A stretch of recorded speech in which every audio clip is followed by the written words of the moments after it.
네, 안녕하세요. 오늘 그 대한민국의 교육 기적 그 네 번째 이야기, 교사, 선생님 잘 만드는 일, 선생님을 잘 만드는 일, 혹은 훌륭한 교사를 우리가 갖추는 일. 어, 그러니까 대한민국의 교육 기적에서 우리가 훌륭한 선생님들을 길러내고 그들을 우리가 가지고 있을 수 있었기 때문에 대한민국의 교육의 기적이 가능했다. 그러니까 어떤 나라든지 어떤 그 집단이든지 그 교육을 잘하기 위해서는 훌륭한 선생님을 모시오는 일이 제일 중요하다. 이런 관점이고, 그런 점에서 대한민국이 어떻게 성공했는지, 어떤 점이 성공 요소인지에 대해서 말씀을 좀 해보려고 합니다. 사실 그 교육의 힘이라고 하는 거 있죠. 교육의 힘 혹은 교육의 발전 상태 혹은 뭐 교육의 질적, 양적, 성장 이 모든 것들을 일러서 우리가 교육의 힘 혹은 교육 그 역이라고도 하는데요. 이 통상 이 교육의 힘, 교육의 질, 교육은 교사의 질과 단련되어 있다는 얘기를 많이 합니다. 사실 이에 대해서는 요즘 그 가르침이 없는 뭐 교육이라든지 교사는 더 이상 뭐 전통적인 교사의 상은 필요 없다 이런 얘기를 해서 여러 가지 그 반론들이 있긴 하지만은 저는 여전히 그 교사를 빼놓고는 교육을 얘기할 수 없다 이렇게 생각을 합니다. 대한민국의 학생들이 제가 어렸을 때 학교에 제일 먼저 가서 배우는 노래가 이렇게 배우죠. 학교 종이 땡땡땡 어서 모이자 선생님이 우리를 기다리신다. 학교 종이 땡땡땡 어서 모이자 우리들은 사이좋게 오늘 또 공부 잘하자. 이런 그 선생님과 학생의 그 끈끈한 만남이라고 하는 것이 한국 교육의 힘에서 나타났고 그것이 우리나라 교육의 부정할 수 없는 기적적인 그 증거라 이렇게 생각을 해봅니다.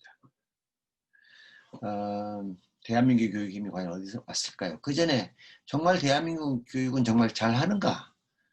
뭐 많은 그 보고들이 있었지만은 여러 가지 인디케이터들이 있지만은 가장 아마 최근에 들어서 가장 많이 쓰이는 인디케이터는 OECD의 피사 뭐 그냥 간단히 말해서 언어와 수학, 과학성에 대한 어떤 그 객관적인 조사를 하는 건데요. 그 조사 시험을 봤더니 여기 이제 오른쪽에 이 핑크 혹은 그레이 라인이 이게 한국인데요. 이 한국이 당연히 세계 평균의 OECD 국가의 평균에 비하면 월등히 높고 세계에서 제일 공부를 잘하고 베스트 퍼포밍 에듀케이션 시스템을 가졌다고 하는 이 핀란드에 비해서도 어, 약간 처음에 시작할 때는 낮았다가 아주 오히려 핀란드보다 더 잘했다가 최근에 약간 좀 더 떨어지는 경향이 있긴 합니다만은 어쨌든 이 핀란드하고 한국이 전 세계 교육의 그 수위를 다투는 그런 것으로 되어 있죠.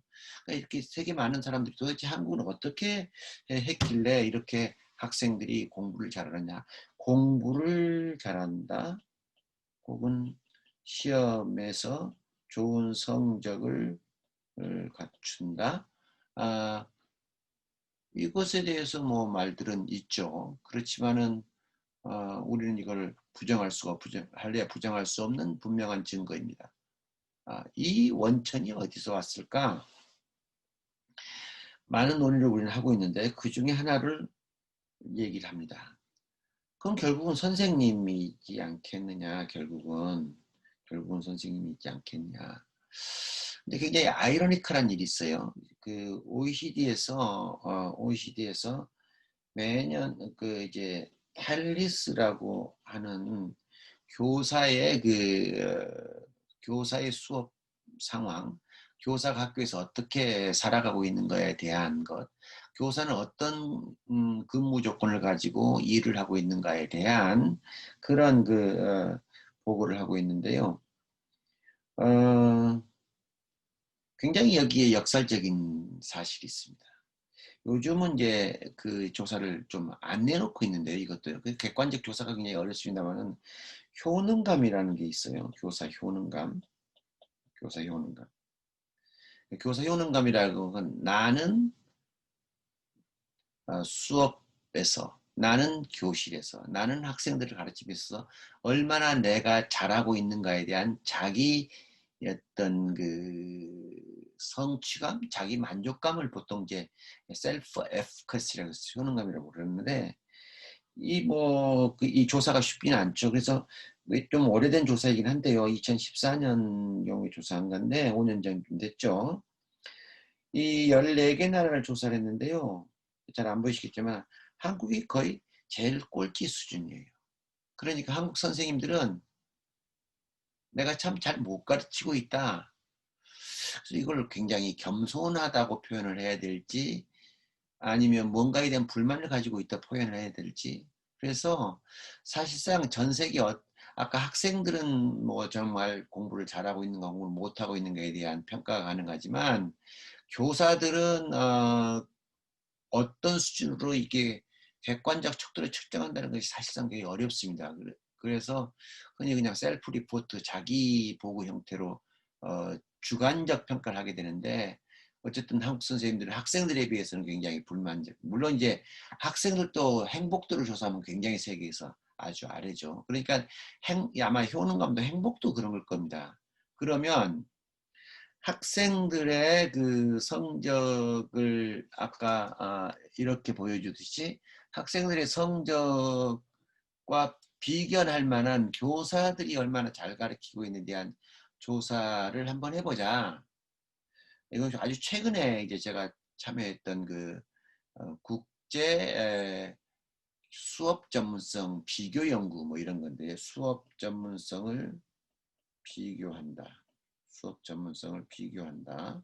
하는 연구를 했더니 한국이 이제 잘 안 보시겠지만 이 제일 높은 한국, 네덜란드, 인도네시아와 사우스아프리카 이렇게 네 나라를 조사했는데 한 5년 전쯤에 한국 선생님이 제일 잘 가르친다. 물론 이건 또 다른 OECD 국가들하고 조사가 된 게 없어요. 굉장히 어렵습니다. 그래서 아마 앞으로 이제 이 부분에 대한 객관적 과학적 그 조사들이 이루어지면 좀 더 한국 교사들의 힘이 한국 교육의 힘으로 나타난다라고 하는 걸 증명할 수 있을 것 같은데 현재로서는 안타깝게는 지금 굉장히 그 시험적 연구 단계입니다.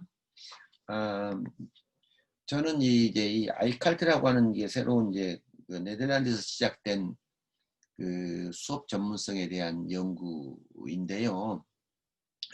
이것에 대한 자세한 얘기는 뭐 나중 기회를 미루도록 하고요.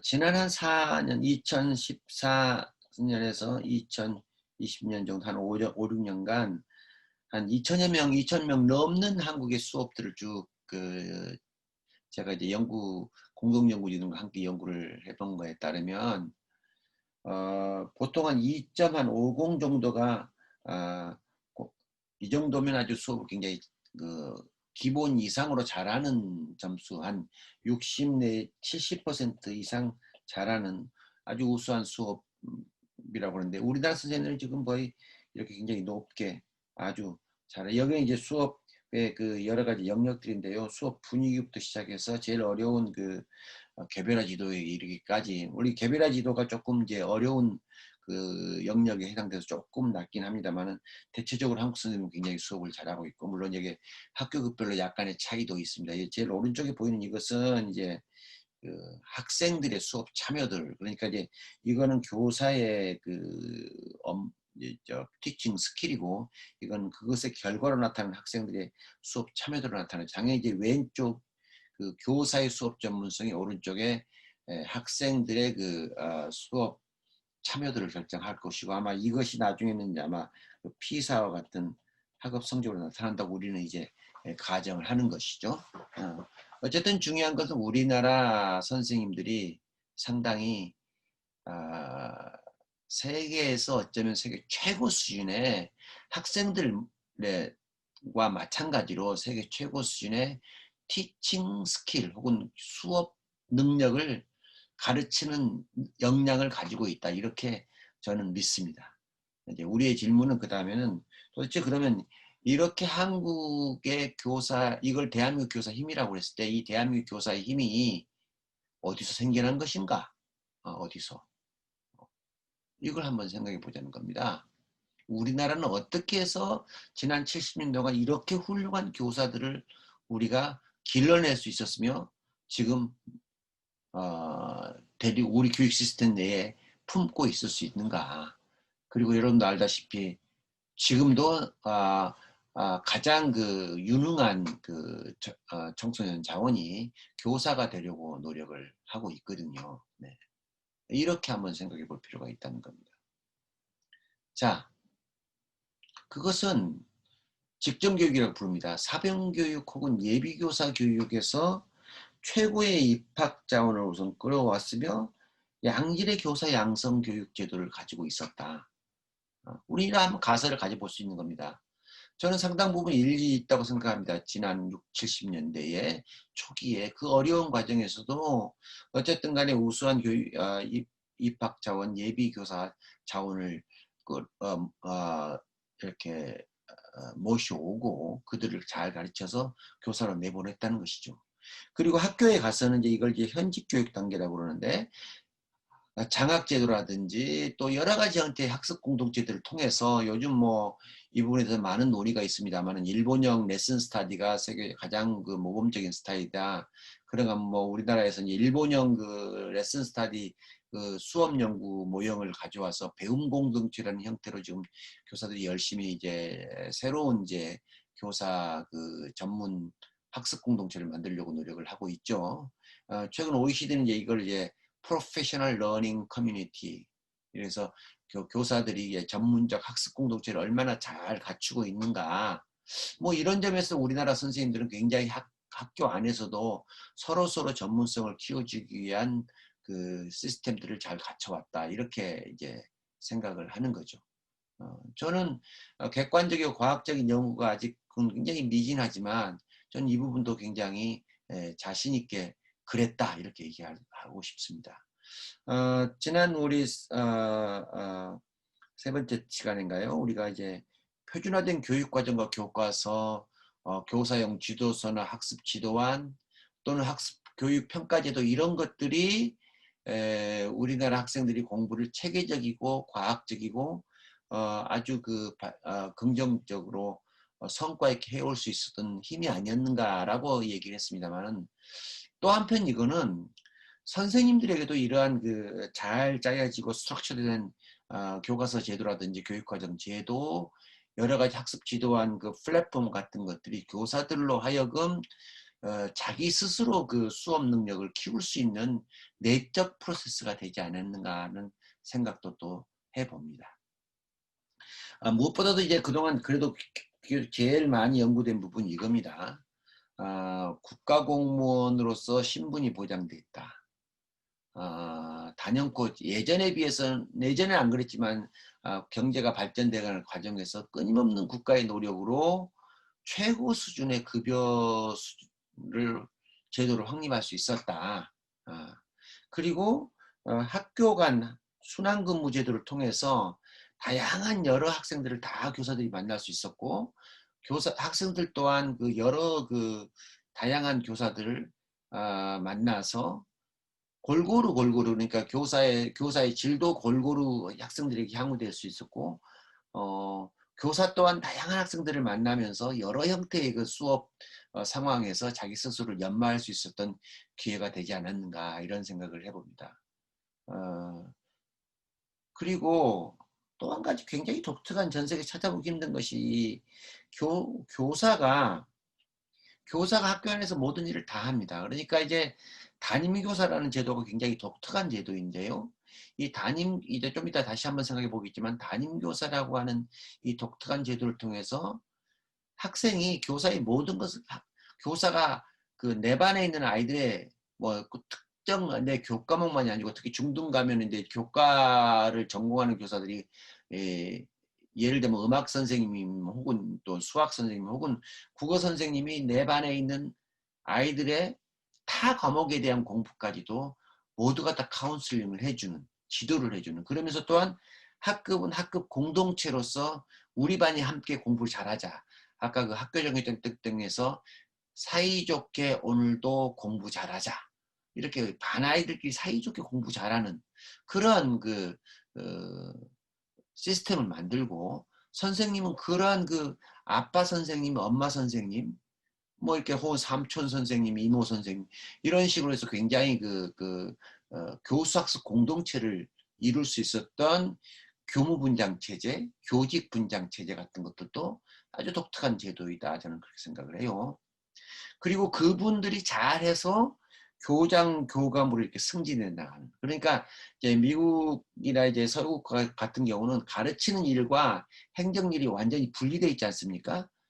그러니까 이제 행정직은 행정직이고 가르치는 사람으로 분리되어 있는데 우리는 이 둘이 함께 이제 그러니까 이제 가르쳐 보지 않고서는 학교를 관리할 수 없다. 교장 교감하기는 안 되는 일이다. 심지어는 뭐 교육감까지도 그렇게 되어 있지 않습니까? 어, 그리고 이제 학교 현장에 있다가 또 좀 더 연구하기 위해서 장학직이나 연구직으로 전환을 했다가 다시 또 교육행정기관이나 교육연구기관에서 연구한 그 기능을 다시 학교로 가지고 들어와서 또 뭐라고 피드백하는 그런 시스템들이 굉장히 잘 갖춰져 있었던 것 같다. 다른 순교진 일도 많을 겁니다. 다른 순교진 일도. 너무나 안타깝게도 대한민국 교사의 힘이 어디서부터 왔는가에 대해서 사실 이런 가설적인 얘기밖에 할 수도 없고 객관적이고 과학적인 연구가 생각보다는 많이 없는 것이 안타까운 일이지만 저는 크게 한 이 5가지 정도의 어떤 가설적 명제들이 충분히 대한민국 교사의 비밀을 설명할 수 있는 대한민국 교사 힘의 비밀을 설명할 수 있는 거라고 생각을 해봅니다. 조금 영어 자료이긴 하지만은 간단하게 앞에 한 얘기를 한번 리뷰를 해보면은 이게 이제 우리가 옛날에 학급당 학생 수나 혹은 교사당 학생 수 굉장히 많아서 콩나물 교실, 과밀학급에서 교사들이 너무너무 힘들었다고 하지만 이게 점점 요즘은 이제 줄어들어서 이제는 20명 내외의 세계 평균적 수준의 학급 사이즈를 가지게 됐습니다만은 어떤 이 과정 속에서 교사들은 이제 국가 공무원으로서 그리고 공립하고 사립학교 간의 차이도 별로 없이 그냥 법적 신분만 다를 뿐이지 사실상 업무 형태라든지 또는 신분 보장 형태는 거의 똑같이 인정됐고 초등학교하고 중등학교 교사 간의 샐러리도 처음에는 달랐지만 점점 같아지면서 이 학교 간의 격차가 없었던 것도 어떤 의미에서는 굉장히 직업적 안정을 구함과 동시에 적어도 그 안에서는 최고의 전문성을 길러낼 수 있었다. 물론 이게 굉장히 이제 많은 이제 교사의 짐으로 나타나긴 했지만은 그럼에도 불구하고 이것이 사회로부터서 굉장히 존중받는 형태를 교사가 될 수 있었던 아주 포지션이 높은 이제 직업으로서의 발돋움할 수 있었던 그런 교사상을 우리가 만들어낼 수 있었다 이렇게 생각을 하는 거죠. 자 여기 선생님이 담임 선생님이 있고요. 여기 이제 아주 말똥말똥한 아주 희망에 찬 미래를 꿈꾸는 어린아이들의 모습이 있습니다.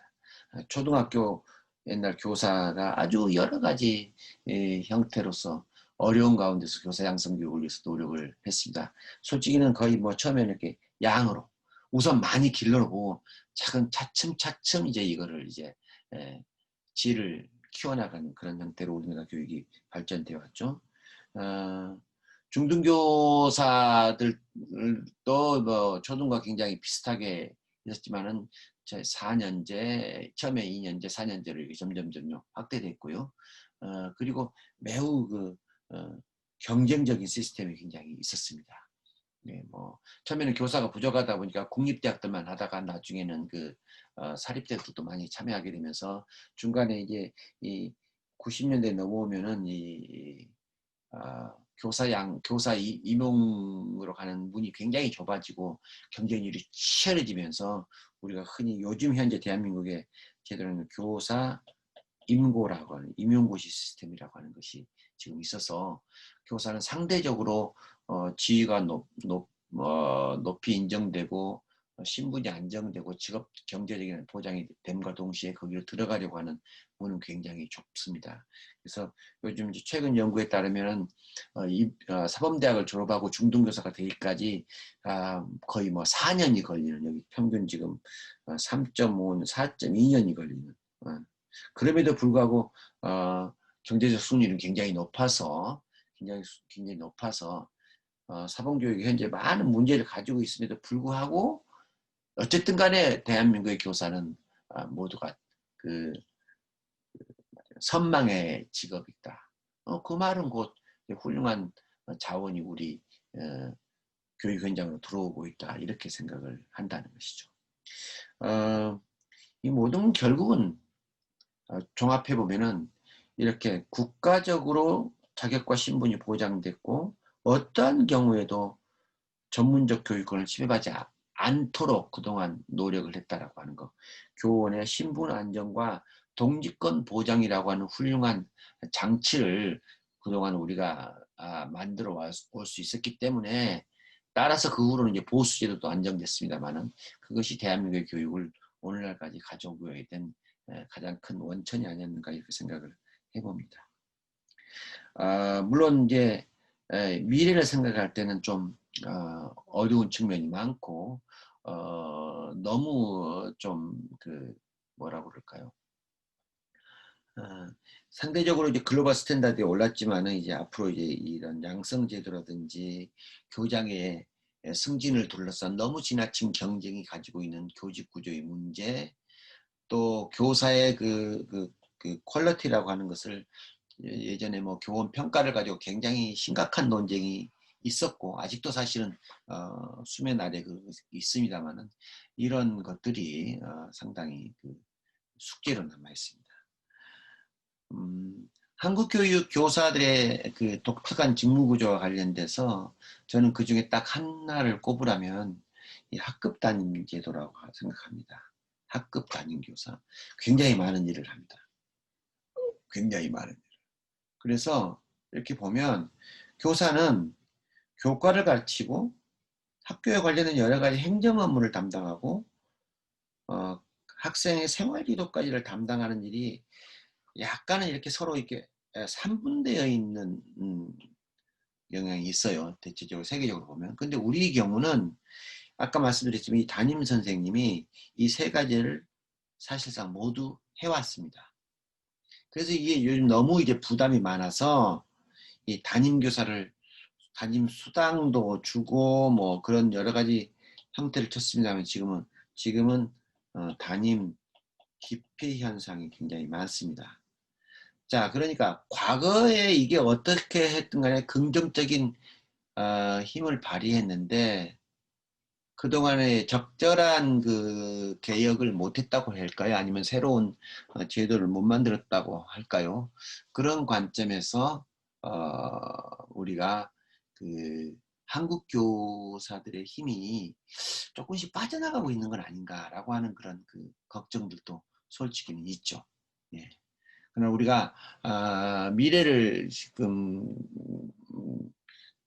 미래를 계획한다는 관점에서 현재를 비판하고 하는 건 좋지만은, 현재를 그렇다고 해서 무조건 다 버린다기보다는 오히려 우리는 어떻게 해서 여기까지 왔으며 그 안에 소중한 것들을 어떻게 잘 보존해서 미래로 발전시키고 또 버릴 건 버리고 하는 그러한 지혜가 지금 필요한 시점이 아닌가 생각합니다.